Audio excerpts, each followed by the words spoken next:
Cheat on me with my best friend. I'll wreck your career and publicly humiliate both of you. I made my wife's affair partner admit his affair publicly.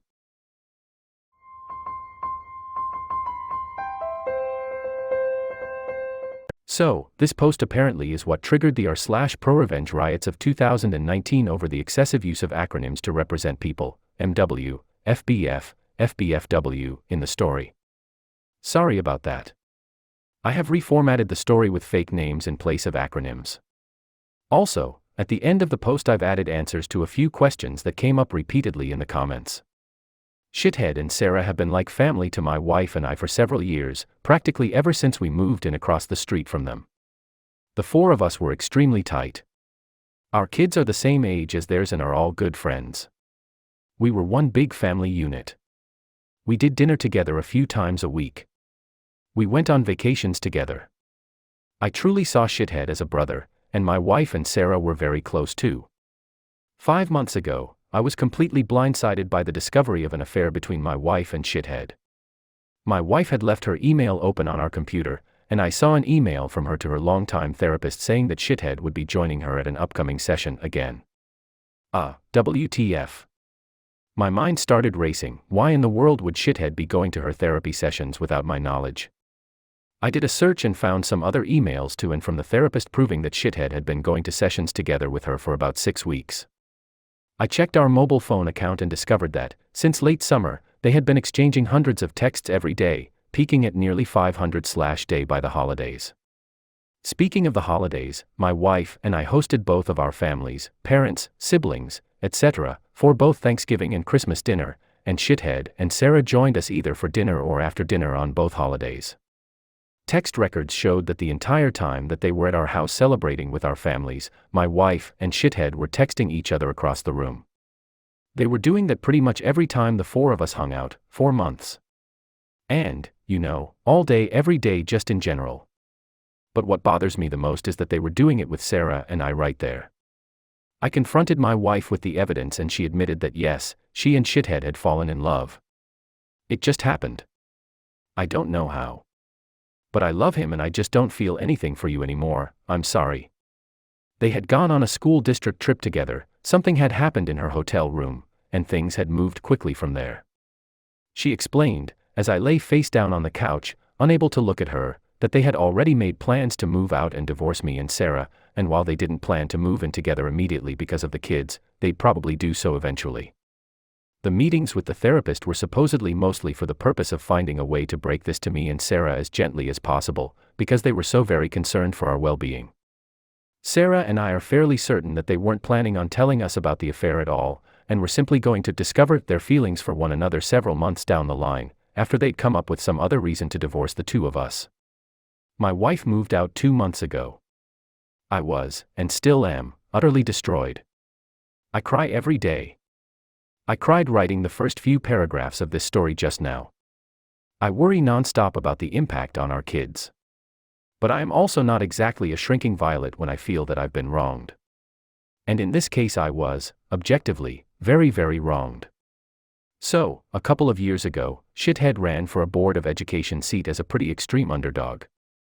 I helped him with his campaign materials and debate prep, and my wife, a well-known school district employee, this becomes important later, got the word out as best she could.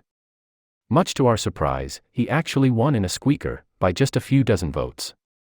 Being on the board became the center of Shithead's world. He joined every committee that he could.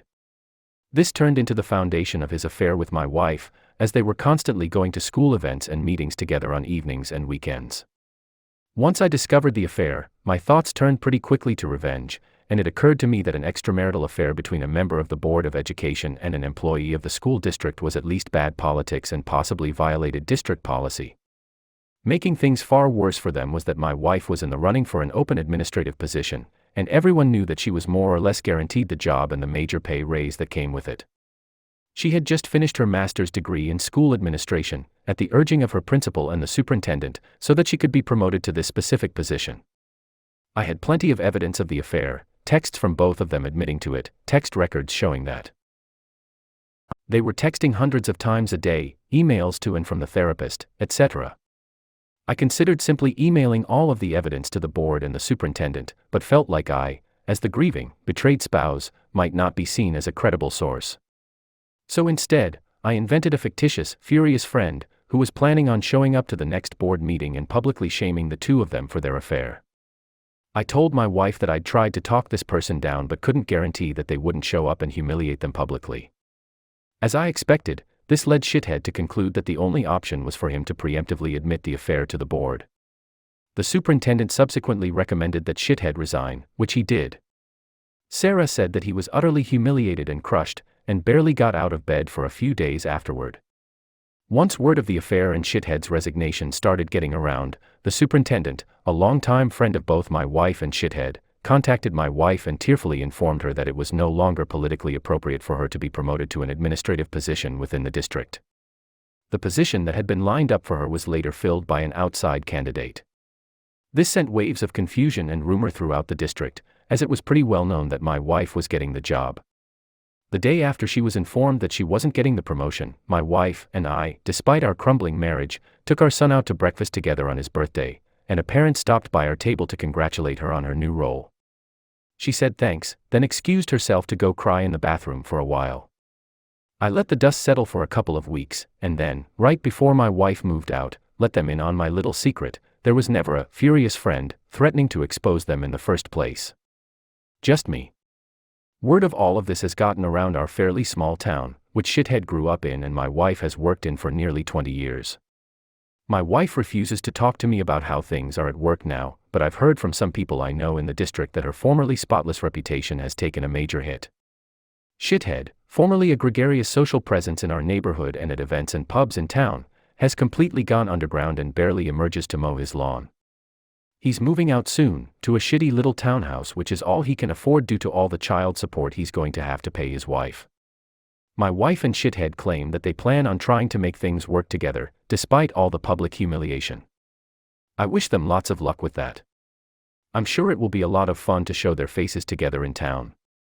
Edit, here's a log of their text/calls over the course of a few months before I discovered the affair. Obviously their phone numbers have been stripped out. https://anonymousfiles.io/udpmgq8h. Answers to some common questions in the comments. Are you and Sarah a thing now? You should totally be a thing, that would be awesome. No. We're friends. We've been incredibly important to each other since this all started and have certainly gotten a lot closer, but not in the way everyone's thinking. This would all be so much harder to deal with if I didn't have her to lean on, and she says she feels the same way about me. We're going through basically the exact same situation with the same players, after all. Shithead hasn't moved out yet. Once he does, we plan to go back to getting the kids together more often like they used to. It'll never be the same, of course. She already does come over with the kids from time to time, but it's just tough with Shithead's constant presence across the street. Didn't your revenge hurt both sets of kids? Not really. Shithead has a day job. The Board of Education was his hobby and his passion, but this didn't affect his income at all. And my wife has been assured that if she wants to pursue an administrative position with another district, she'll have glowing letters of recommendation from her superintendent and principal. It'll mean giving up a lot of work relationships in the process, but given the hit her reputation has taken, I'm guessing she makes that jump sooner rather than later. In the meantime, not moving to an administrative job means that she still has summers off with the kids. Why do you call her your wife instead of your former wife? We're working our way through divorce mediation, but it isn't final yet. Will be soon. Why didn't you notice all of the texting your wife was doing? Well, I did. It was really starting to piss me off. It was excessive. She has a big social circle and does tend to text a lot anyway, but it was really getting over the top, to the point where she was completely ignoring me and the kids. At one point in November I asked her to agree to a no phones at the dinner table rule, which she agreed to reluctantly but then would pout through dinner, and eventually she just started using her phone during dinner again. All that said, I was blind.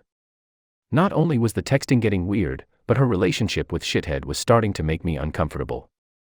Sarah noticed it too and agreed. We confronted them a couple of times about it directly and they both swore up and down that it was just school stuff that they were talking about, there was nothing else going on. And for whatever reason, we believed them, probably because the mind tends to refuse to see things that it doesn't want to see.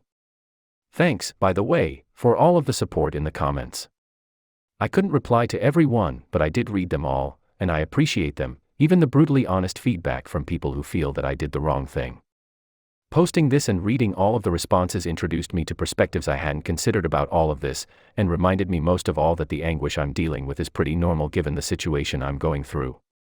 I had a pretty okay Memorial Day weekend, even though I missed my wife and thought a lot about the things we'd probably be doing as a family. I'm taking my kids camping next weekend, and having something like that to look forward to and plan has me feeling pretty good today.